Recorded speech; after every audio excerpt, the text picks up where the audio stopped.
Baik, oke. Materi pada pagi hari ini adalah data science mengenal data ya. Jadi sesi satu kita akan membahas tentang apa itu data preprocessing. Nah, kenapa kita harus melakukan data preprocessing tersebut?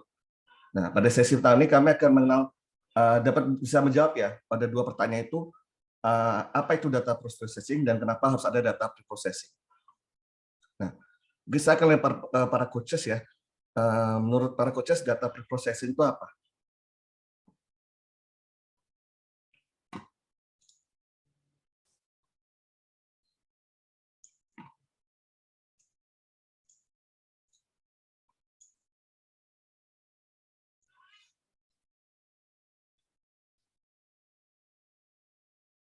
Pemrosesan data yang sudah diambil. Oke, baik.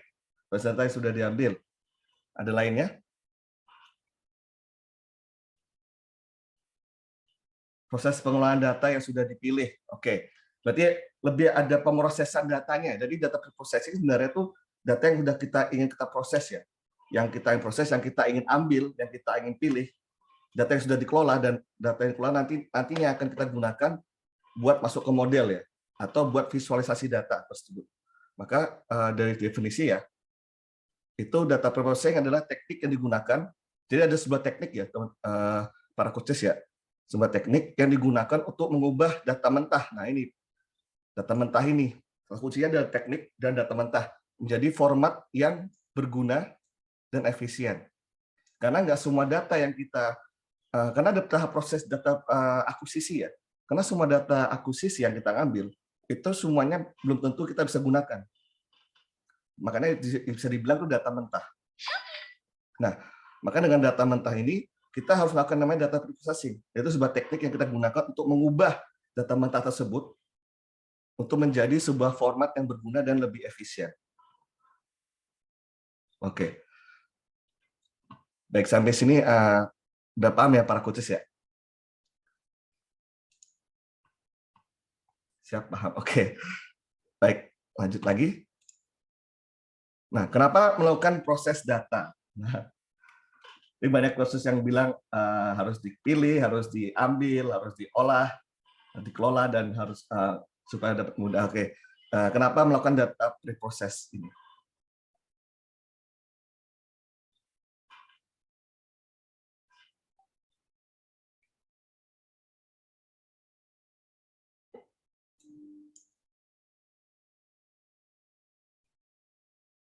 Kenapa sih kita harus mengambil data mentah, terus kita rubah, biar lebih efisien, kenapa?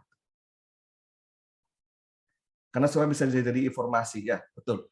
Jadi sebuah informasi yang bermanfaat ya. Jadi yang tadi dibilang memang berguna dan efisien ya. Nah ini kan menjadi sebuah informasi yang bermanfaat.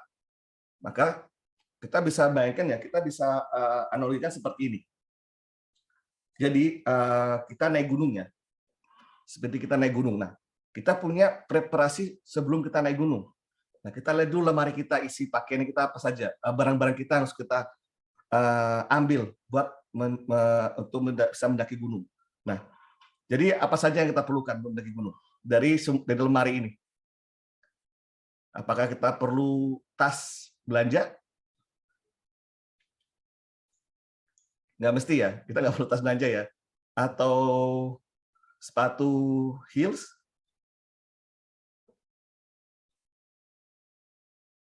Nggak juga ya, karena kita juga harus melihat situasi kita dulu. Kayak naik gunung kan kita perlu apa? Jaket, terus apa lagi?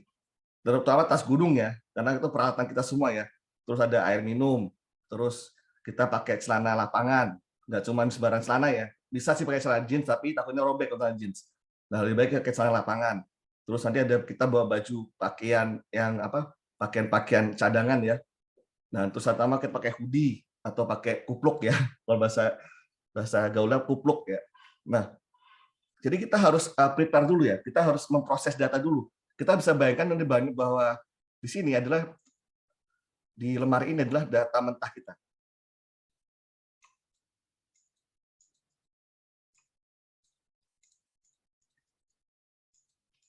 Nah, data mentah kita akan proses, kita kelola supaya apa? Supaya kita dapat mendaki gunung.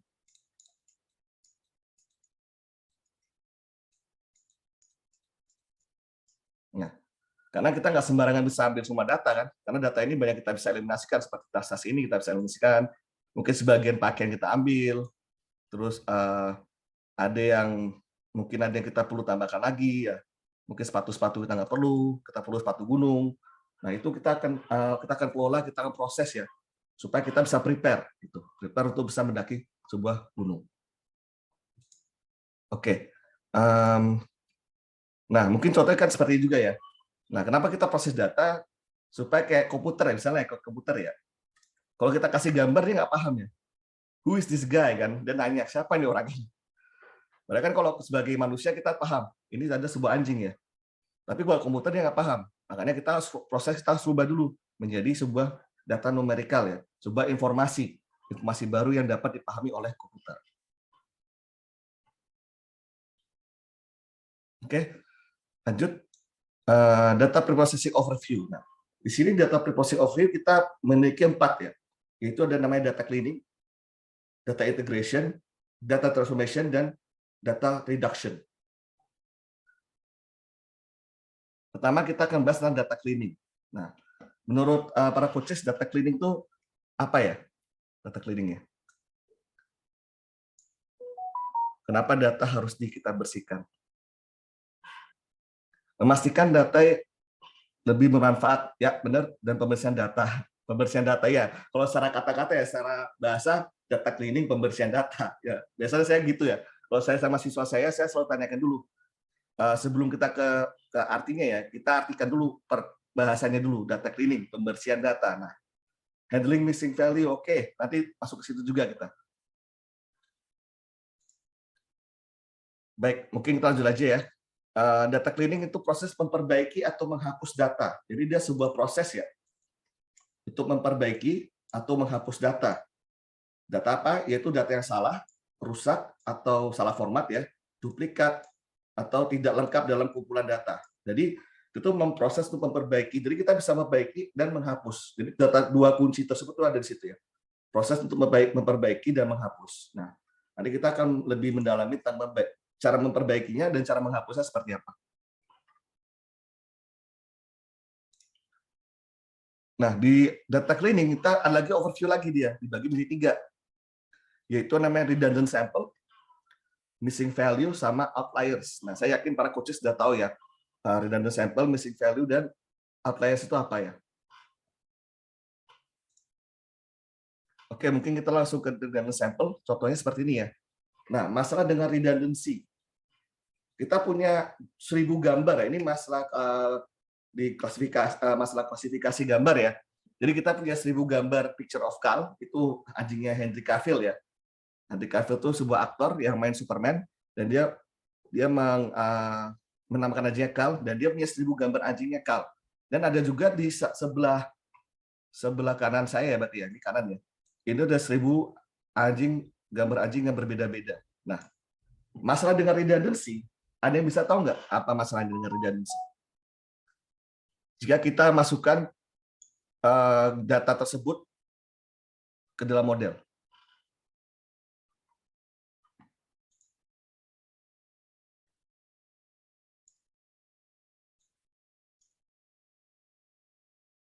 Dan menurut Pak Coaches, data mana yang lebih bagus dipakai?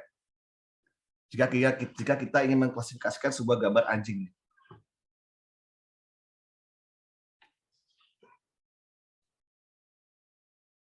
Apakah kita pakai gambarnya Henry Cavill, Sikal, atau pakai 1000 gambar anjing yang berbeda-beda?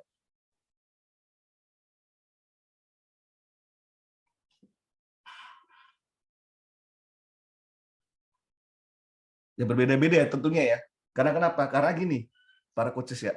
Karena ketika kita menggunakan gambar 1000 anjing yang sama, ya sebenarnya sama-sama 1000 ya gambarnya ya, dan tidak masalah dengan masalah data ya.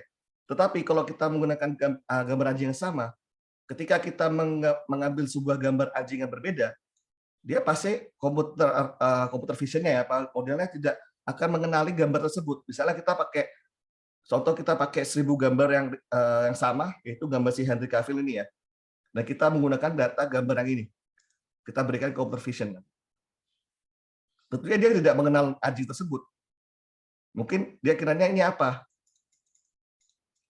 Nah, karena bagusnya kenapa kita harus menghindari namanya redundancy, supaya kita bisa mempunyai banyak variasi ya, supaya komputer vision tersebut atau model tersebut bisa mempelajari banyak variasi gambar-gambar anjing. Supaya nantinya kalau kita misalnya kita menggunakan data 1000 anjing yang ini ya, menggunakan data tersebut buat training misalnya, terus kita kasih gambar anjingnya Henry Cavill, dia pasti komputer tersebut akan atau model tersebut akan bisa mengenal gambar ini, yaitu kasih dia akan mengenal ini adalah sebuah anjing ya, atau dog. Nah, jadi itulah kenapa redundancy harus kita hindari. Terus lanjut lagi dengan missing value. Nah, ada namanya juga missing value karena missing value terutama tuh pasti akan terjadi ya ketika kita melakukan namanya data akuisisi ya. Karena mungkin salah satu alasan terjadi missing value mungkin karena ada orang tidak mengisi question yang questionnaire dengan lengkap ya, dengan misalnya umur berapa dia lewatin misalnya. Kayak seperti age ya, dia lewatin sinik dan nyatet dia lewatin age, terus income-nya dia nggak mau kasih tahu juga, terus attending party-nya dia nggak mau kasih tahu, terus si entry-nya apa dia nggak mau kasih tahu. Jadi ada masih akan terjadi seperti ini. Tapi juga akan jadi juga namanya juga akan mungkin ada menjadi kurap data ya, kayak misalnya NA, NaN, NT, null, terus ada tanda kutip seperti ini. Ini pasti akan terjadi para coaches ya. Jadi makanya missing value ini tidak akan jauh-jauh dari namanya data akuisisi ya.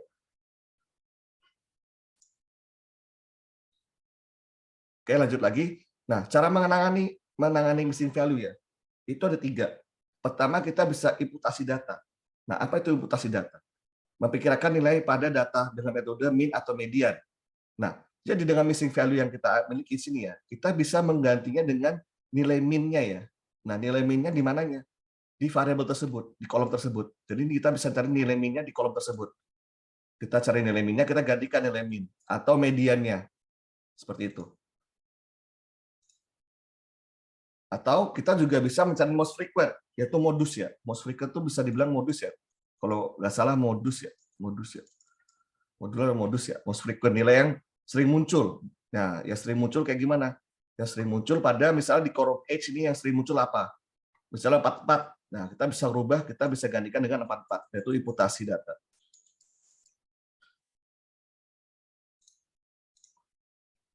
Nah, terus kita bisa ganti juga dengan nilai 0 ya, atau konstan ya. Oh, sorry. Nilai yang sering muncul atau oke. Nah, kita bisa menggantikan dengan nilai maksimum atau minimumnya. Nilai maksimum atau minimumnya. Jadi kita bisa juga mengambil nilai maksimumnya. Jadi kita dari kolom tersebut, misalnya H ini ya, nilai maksimumnya 62. Nah, kita pakai nilai 62.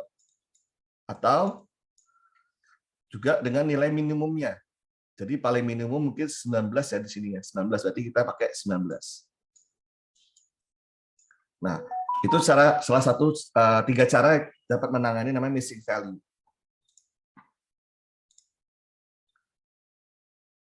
Nah, sekarang kita yang paling terakhir itu namanya outliers ya. Nah, para coaches ada yang tahu nggak outliers itu apa?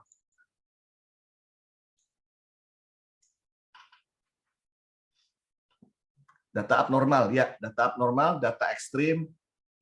Karena kita bisa lihat ya, dia tuh bisa dibilang dengan data abnormal, data ekstrim, data set yang sesat ya.